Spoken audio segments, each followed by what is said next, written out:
Sir, welcome back to the channel. I hope you're having a great day. So we're working on Mr. G Wagon here, Sir Class, hashtag G Swaggin. And we picked up some parts over the weekend and I need to fix the rear bumper on this so I can get my title and put this thing on the road and drive it. I'll show you what I'm working on. I'm blown away by how little to nothing there is back here, but is what it is. I didn't make the truck. Mercedes made the truck. Tire bumper is one giant piece of fiberglass. There's two brackets per side that holds the rear bumper on. Okay, you've got one that goes here like this, which is bent a little bit. We're going to straighten this out in the vise. You got the one that's right here, which I'm going to fix. I'm going to pull this off. The weld cracked right here, which isn't a big deal. We'll grind this down, grind it down, stitch it up, make it nicey nice, bend this thing back up. And same on this side right here. So here's one. This is number 2, and then number 3 and number 4. And I honestly thought that there was more to this bumper, but there isn't. All we need to do to get this thing on the road, to get our title, is replace the rear bumper, which, I mean, I can't believe that that's why they totaled this truck out, is because of the rear bumper. And yeah, so I have a new tailgate I picked up yesterday as well, $400. It's a naked tailgate, so I take all my parts out of this, put it in that tailgate, have the tailgate painted. I got some tail lights. I got all sorts of cool stuff. Let me show you what I bought for the front. So the guy I purchased it from owns a body shop. He converted his G-Wagon to a Brabus style and replaced all the stuff in the front. He replaced his bumper, replaced the grill, the headlights. So I'm gonna be pulling this bar off. I don't like the bar. This style bumper is for the 5.5 liter. I have the 5 liter, naturally aspirated. The 5.5 liter is either supercharged, or I believe the 5.4 liter is bi-turbo, a twin turbo, bi-turbo they call it. But there's an intercooler and an intercooler per side inside of the air ducts right here. But all this stuff is interchangeable. So now I've got fenders, because the fenders are slightly different. I've got these headlight bezels. The ones that I purchased, they have lights in here. Let me go grab one. I've also got the mirrors. His mirrors are different. They're curved different off of the 2017. You see mine are like little stubby ones. These are the headlight pockets, the newer style. They come with these LEDs, same as the bottom. You can basically just power them up. I mean, it should be 2 wires. Yeah, 2 wires. I think they're low voltage though. I'm not 100% sure. I need to find out. But regardless, I have a whole conversion. Not that I want to, but if I'm going to, I can convert to the newer style. And it's just that simple. Fenders, bezels, grill, bumper, done. Mirrors, done. So anyway, back to the rear of the truck. I believe this is the airbag sensor for the rear. So I got to get these rivets off of here. We're going to need to reinstall that on that one and finish removing those brackets there, get the lights out.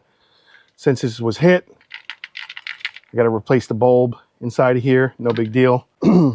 Flip the chain up over this bracket here. Catch it on the bottom of the jack stand, the floor jack. What happens is when you try to lift this up without the chain, the whole entire truck wants to lift up, so you need something to anchor the truck to the ground. So you could use use the backside of the floor jack. And I got it to close. So what I'm going to do now is grind all this out, both sides, and make a template out of 3/16 steel for both sides. Pop it on. Papa John's, Home Depot, AT&T. Sorry, I had to do that. Gonna put the bracket on in here, stitch it up, spray it up, both sides, and we should be good to go. This side is fine. I feel like there's something that's missing here to go to here. This is how I got the truck, so I don't know. I really feel like something belongs here, but it's all I got, is what it is. So when they got into the accident, pierced one of the wires. We'll fix this up. We'll solder it up, heat shrink it, break this apart, solder it up, heat shrink it because it chafed on the insulation. Other than that, that's really it. It's pretty easy peasy. So I'm going to make a template, get this thing fixed. So I position the nut. This gets tacked on the backside like that, where I could fill this all in really nice. Make the inside nice and strong. Obviously we got the plates for the outside to make the outside strong, but something also to keep in mind, I made two at 1 1/8 inch and 1 3/16. 3/16 is going to go on this side because there's no brackets that go on this side. I wanted to do the 1/8 inch here because I didn't want to throw off the alignment holes for the bumper. So I'm going to weld this up, take this off, put my 1/8 inch plate in here, weld that up. We should be good to go.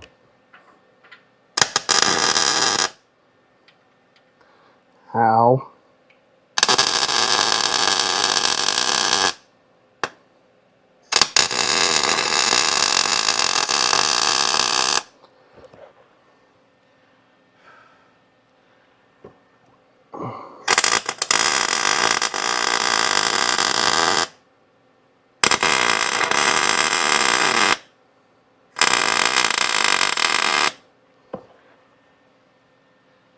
Nice, nice. Take this out.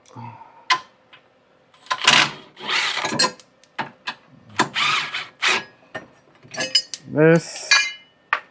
Now we can put our plate like this. Oh, we got really lucky. Yeah. Yeah, I'll grind that lip down.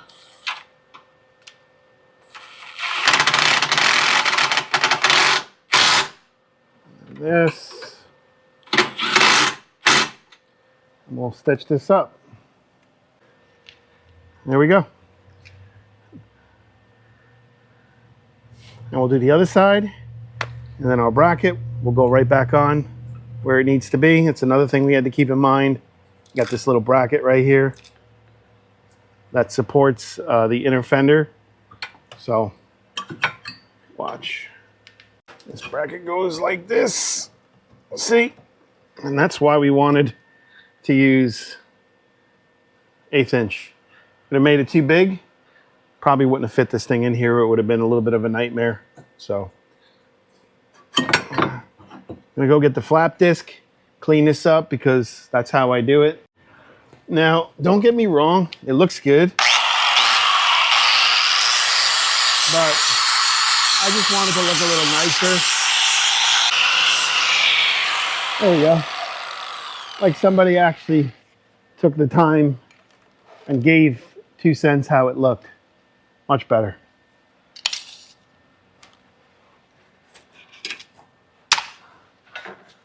Do this side. Same process.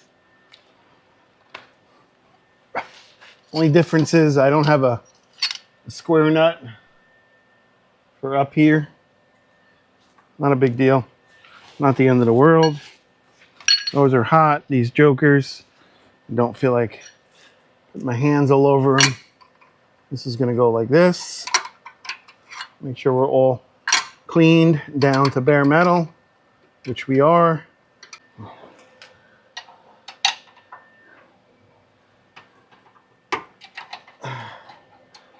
Off a little bit, yeah.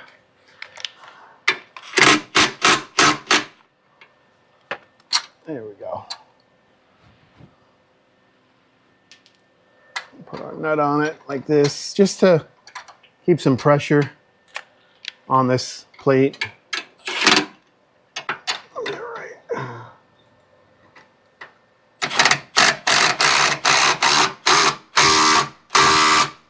There we go. All right. Same thing. Weld this up. And we should be good to go. All right, there we go. Nice and clean. All reinforced. Now we can put our bumper back on. Put some black paint on it. Cleaned it up nice and nice. Looks professional. Looks like someone did it and took their time, which I really didn't. Didn't take me that long, but I mean, you know, you got some time into it, you know? Now our whole tower here is all reinforced. We got to worry about the crack in there no more. Our nut that was boogered on once before is now welded on solid. She's good to go. So I'm going to solder these on heat shrink, these wires that got pinched, and show you what else we're going to be doing. So we're waiting on a bunch of parts for the Crew Cab S10. I've got some tons of stuff getting machined at the shop, machine shop right now. Hopefully in a day or two, all that'll be done and I can resume the Crew Cab build. But we're gonna go over the G-Wagon and what my plans are with it. Here we go. Finally got some work done on Mr. G over here. I'm gonna do a walk around, kind of tell y'all what I'm thinking on how I'm gonna attack this vehicle once I get my fingers into it, which I wish it could be today, but for one, it's too hot, and for two, I don't have the time. So anyway, here goes. So for one, you could see I've got a nice sparkly bumper. It wasn't supposed to be like that, but it is what it is. I don't care.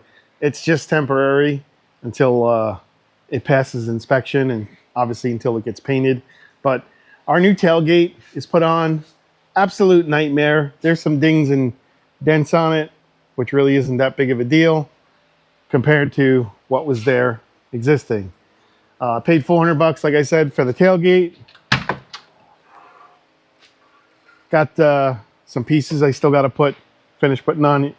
I'm not done with it, but so I'm thinking with the way these wheel wells are in this truck that I don't have to cut into the door, but I mean, don't quote me on it, but who knows?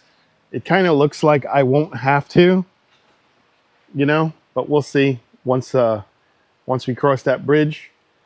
I'm going to make new running boards for the fact that the exhaust has to, well, it doesn't have to, but the way that Mercedes set this truck up, all the G's for that matter, the exhaust runs right along the floorboard right here, which is cool, but it creates an obstacle because now it's on the outside of the frame instead of the inside of the frame, and you can see how she's hanging down. But I've got an idea. So if I make this running board out of steel,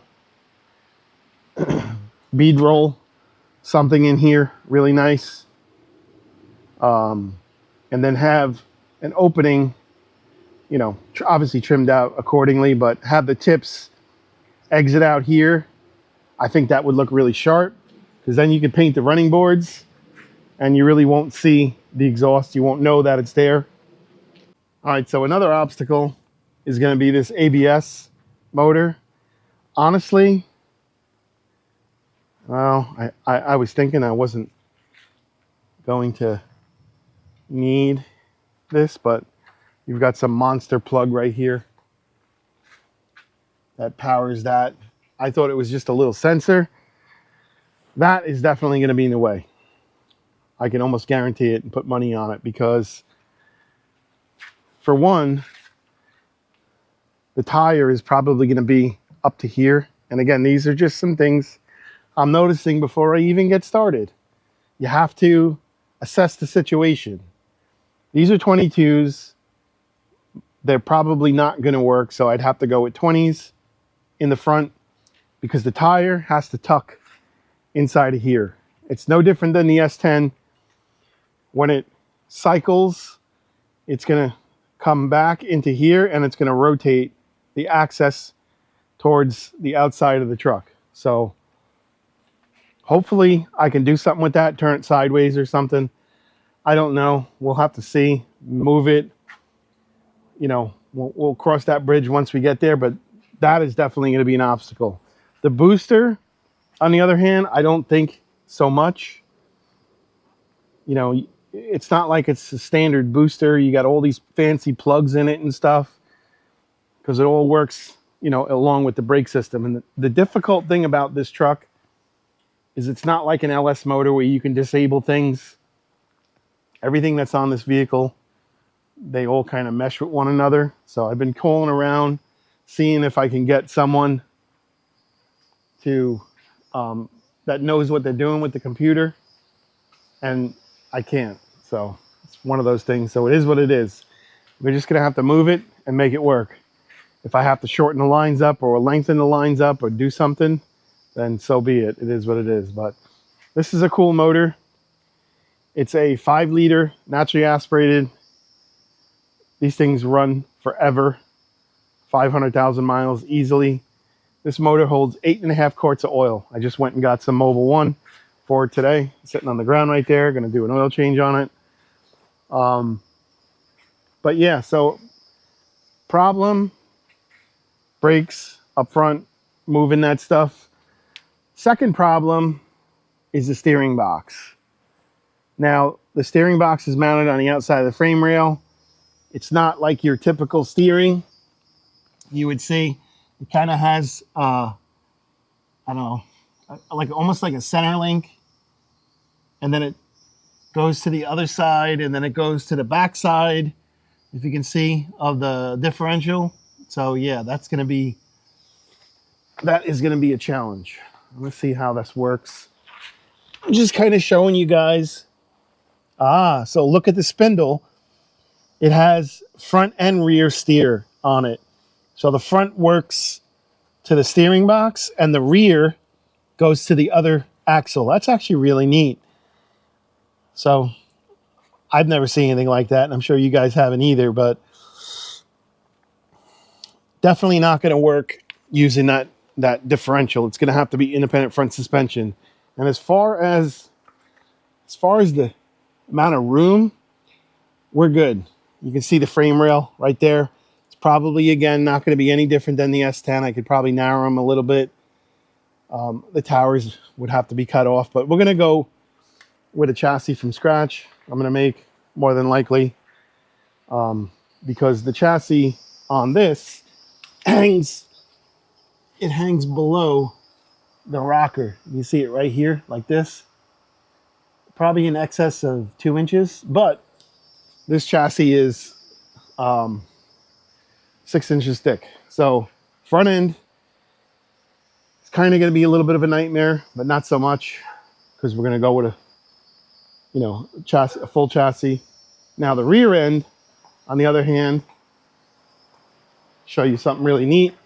Because it's all-wheel drive, you see the differential for the rear, it's almost to the passenger side of the frame rail, which is pretty neat. I'm digging how they've done the rear suspension on this. It's kind of like a 3-link, so to speak. And it uses a panhard bar. But it's very simple, and they do all sorts of off-roading with these trucks. So you know it's designed right. But we're not going to use it. The fuel tank believe is 25 gallons, which we probably may not use that either. And again, I'm just showing you guys, how many times have y'all been up underneath a G-Wagon? I don't think many, because I haven't been up underneath a G-Wagon many, but there's definitely going to be a lot of thought that's going to need to go into this truck, more than like your standard, because of how much extra stuff Mercedes put, in this. The great thing about this truck is the transfer case.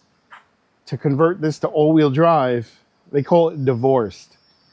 When a transfer case is married, like a four-wheel drive Tahoe or a Yukon Denali, which is all-wheel drive, or an Escalade, the transmission and the transfer case are mated together. This transfer case is separate.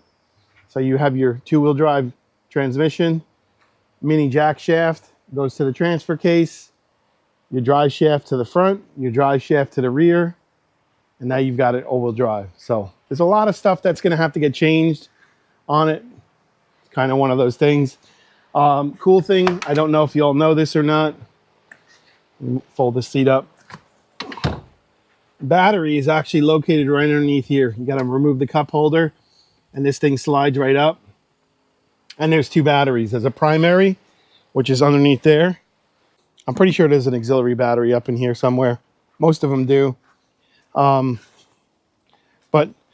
as far as the depth, I don't have to cut the floor in the front. I won't have to do any of that. In the rear, probably won't have to do any cutting. I mean, maybe inside of here a little bit, but I don't think it's going to get carried over into the door. And if it does, then we'll deal with it as we cross that bridge, but we'll see. I don't even know if the axle's centered. So I just wanted to show you guys, this is going to do it for this video. Kind of what I'm thinking, probably 20s and 22s, or just straight 20s. The frame on this is going to have to get narrowed, I believe. No, the gas tank's definitely going to have to get removed. Going to have to do a smaller, see how it's almost at the tire? Yeah, that's not going to work. So we'll have to do a fuel cell. I thought the frame rail was wider. It isn't, which is good. Not that we're using this anyway. I mean, it would be nice to use it because of all the reinforcement in it. Cutting 2 inches off the bottom. But yeah, gas tank's going to have to get removed. All that stuff. So we'll see. Time will tell. I can't do anything about it now. Obviously, because I got a lot of work that's going on, and we're in the middle of the summer. It's hot as shit out. You all know that. I don't need to tell you that. But I'm really excited. Do me a favor, comment down below. What do you think? Color? Wheel choice? Offsets? Throw some stuff at me if you don't mind.